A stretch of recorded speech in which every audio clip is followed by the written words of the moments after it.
नमस्कार बंधुरा केमन आছেন আপনারা সবাই आशा করছি সবাই অনেক ভালো আছেন। আমার চ্যানেলে আপনাদের সকলকে অনেক স্বাগত। আজকে আমি তৈরি করে দেখাবো মালাই টোস্ট মিষ্টি। মাত্র 10 টাকা দামের রুটির প্যাকেট দিয়ে আজকের এই মালাই টোস্ট মিষ্টি তৈরি করে দেখাবো। বিশ্বাস করুন মিষ্টিগুলো খেতে অপূর্ব হবে, একটা খাওয়ার পর কিন্তু খেয়ে যেতে থাকবেন। দারুণ একটা মিষ্টির রেসিপি আজকে শেয়ার করব। একদম ঝটপট এই মিষ্টিগুলো তৈরি করে ফেলতে পারবেন কোনো রকম ঝামেলা ছাড়াই। তো বন্ধুরা রেসিপিটা অবশ্যই আপনারা স্কিপ না করে সম্পূর্ণ দেখুন।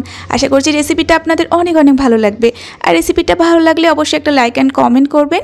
আর তার সঙ্গে আপনি আমার চ্যানেলে নতুন হয়ে থাকলে প্লিজ আমার চ্যানেলটিকে সাবস্ক্রাইব করে আমার পাশে থাকবেন। তো আসুন বন্ধুরা দেখে নিন আমার আজকের রেসিপি। তো বন্ধুরা প্রথমে কিন্তু এখানে আমি স্লাইস ব্রেড নিয়েছি 1 প্যাকেট। তো 1 প্যাকেট পুরোটাই আমি নিয়ে নিয়েছি। আর আপনারা যে কোনো ব্র্যান্ডের স্লাইস ব্রেড অবশ্যই নিয়ে নিতে পারেন। তো এবার দেখুন এই রুটির চারপাশের অংশগুলো মানে যে ব্রাউন কালার অংশগুলো আছে সেগুলো আমি আলাদা করে নিচ্ছি। তো এগুলো কিন্তু ফেলে দেবেন না, এগুলো দিয়ে আপনারা খুব সহজে ব্রেড ক্রাম্বস তৈরি করে নিতে পারবেন। তো একটা রুটি থেকে মোটামুটি 2টো টুকরো করতে হবে, এইভাবে করে নিলাম।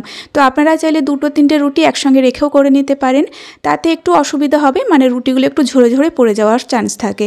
তো এভাবে আমি একটা একটা করে কেটে আপনাদের দেখিয়ে দিচ্ছি। তো দেখুন আবারও একটা রুটি একইভাবেই আমি কেটে নিচ্ছি।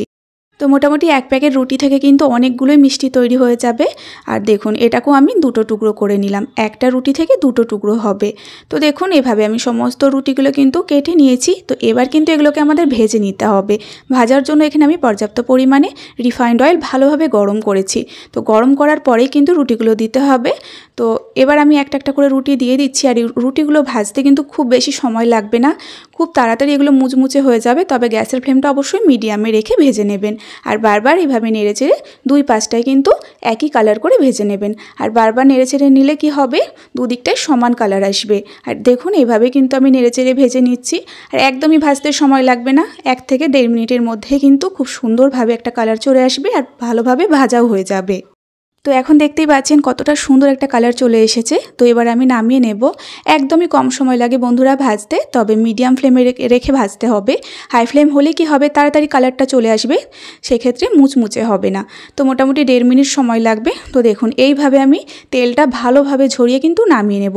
তেলটা অবশ্যই চেষ্টা করবেন ভালোভাবে ঝরিয়ে নেওয়ার। তো আবারও একইভাবে আমি বাকিগুলো কিন্তু ভেজে নেব। আর দ্বিতীয়বার রুটিগুলো দেওয়ার আগে যদি মনে হয় তেলটা অনেকটা গরম হয়ে গিয়েছে, সেক্ষেত্রে কিন্তু আপনারা ফ্লেমটা অফ করে রুটিগুলো অবশ্যই দেবেন। তো দেখুন আবারও একইভাবে কিন্তু আমি বারবার নেড়ে চেড়ে উল্টে পাল্টে ভেজে নিয়েছি। আর দেখুন এগুলো কিন্তু খুব সুন্দরভাবে লাল করে ভাজা হয়ে গিয়েছে। আবারও আমি একইভাবে তেল ঝরিয়ে এগুলোকে আমি নামিয়ে নেব। তো প্রথমেই কিন্তু আপনারা ব্রেডটা এভাবে ভেজে রেডি করে নেবেন, কারণ এই ব্রেডটা মুচমুচেই থাকবে অনেক সময় ধরে। তারপরে বাকি উপকরণগুলো রেডি করে নেবেন। তো চলুন এগুলো তো রেডি হয়ে গেল, সমস্ত ভাজা হয়ে গিয়েছে, দেখুন একদম ক্রিস্পি তৈরি হবে টোস্টের মতো। তো এবার আমি বাকি উপকরণগুলো রেডি করে নেব। তো এবার আমি ক্ষীরমালাই রেডি করার জন্য এখানে আমি 500 গরুর দুধ দিয়ে দিলাম। দুধটা কিন্তু জাল করা নেই, কাঁচা অবস্থাতেই দিলাম। গ্যাসের ফ্লেমটা একদম লোতে আছে। আর দুধটা যখন কুসুম গরম থাকবে তখনই কিন্তু এর মধ্যে দিয়ে দিতে হবে আমুল দুধের পাউডার।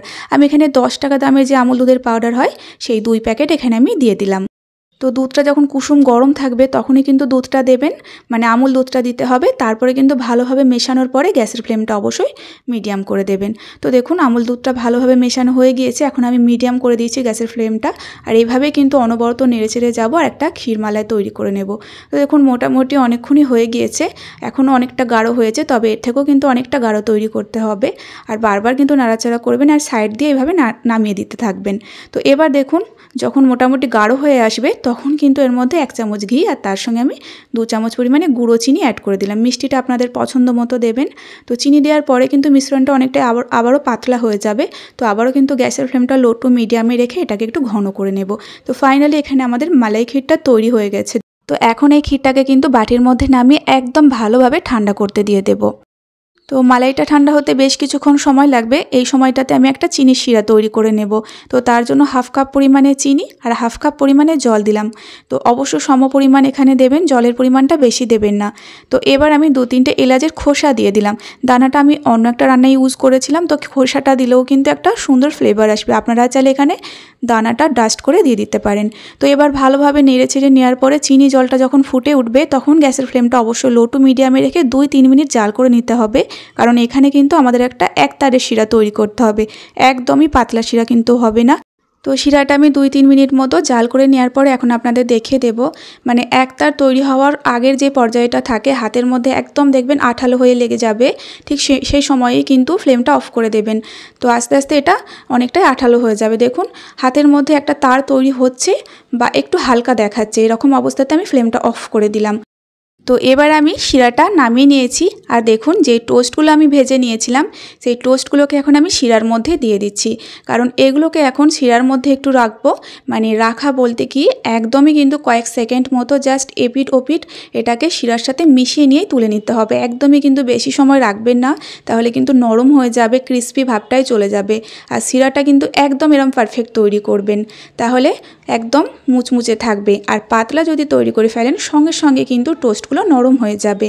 তো দেখুন জাস্ট আমি এপিট ওপিট করে নিয়েই কিন্তু তুলে নিচ্ছি একটা ছাঁকনির মধ্যে। এইভাবে তুললে এক্সট্রা যে রসটা থাকে সেটা কিন্তু তাড়াতাড়ি ঝরে পড়ে যাবে। তো দেখুন এইভাবে কিন্তু রেডি করে নিচ্ছি মিষ্টিগুলো। আর এইভাবে একটু ঝাঁকিয়ে ঝাঁকিয়ে শিরাটা কিন্তু ঝরিয়ে নিতে হবে, একদম শুকনো করে নামিয়ে নেবেন। তো সমস্তগুলো একইভাবে আমি রেডি করে নিয়েছি, তার সঙ্গে আমি মালাইটাও নিয়ে নিলাম, যেটা এখন কিন্তু ভালো ঠান্ডা হয়ে গিয়েছে আর হালকা কুসুম গরম আছে কিন্তু, তো তাতে অসুবিধা নেই। তো এবার দেখুন আমি মিষ্টিগুলো হাতে করে বানিয়ে নেব, কতটা সহজে বানানো হয়ে যাবে আপনারা দেখে বুঝতে পারবেন। তো প্রথমেই আমি একটা টোস্ট নিয়ে নিলাম, আর তার উপরে এইভাবে চামচের সাহায্যে আমি কিছুটা মালাই দিয়ে দিলাম। তো আপনারা এটা চামচ বা এখানে চাকুর সাহায্যে দেওয়ার চেষ্টা করবেন, হাত দিয়ে দেবেন না। তো আবার আমি তার উপর দিয়ে আর একটা টোস্ট দিয়ে দিলে কিন্তু খুব সুন্দরভাবে একটা মিষ্টি রেডি হয়ে গেল। দেখুন বন্ধুরা কতটা সুন্দর দেখতে লাগছে, তো বানানোর সময় মনে হবে যেন একটা টেস্ট করি, এতটাই দারুণ হয়েছিল এই মিষ্টিগুলো। তো দেখুন আবারও আমি একটা তৈরি করে নিচ্ছি একইভাবে, একদমই ইজি আর খুব সহজে এটা আটকে যাবে, জাস্ট হালকা করে চেপে দেবেন, কিছুক্ষণ পরে কিন্তু এটা শক্ত হয়ে আটকে যাবে। তো সমস্ত মালাই টোস্ট মিষ্টিগুলো কিন্তু আমি রেডি করে নিলাম, দেখুন কতটা অপূর্ব দেখতে লাগছে, তার সঙ্গে খেতে কিন্তু অপূর্ব হয়েছিল বন্ধুরা। ফার্স্ট টাইম ট্রাই করার পরে কিন্তু দুর্দান্ত লেগেছে আমার, আপনারা অবশ্যই বানাবেন। এতটা ইনস্ট্যান্টভাবে মিষ্টিগুলো তৈরি করা যায় কেউ কিন্তু বুঝতেই পারবেন না।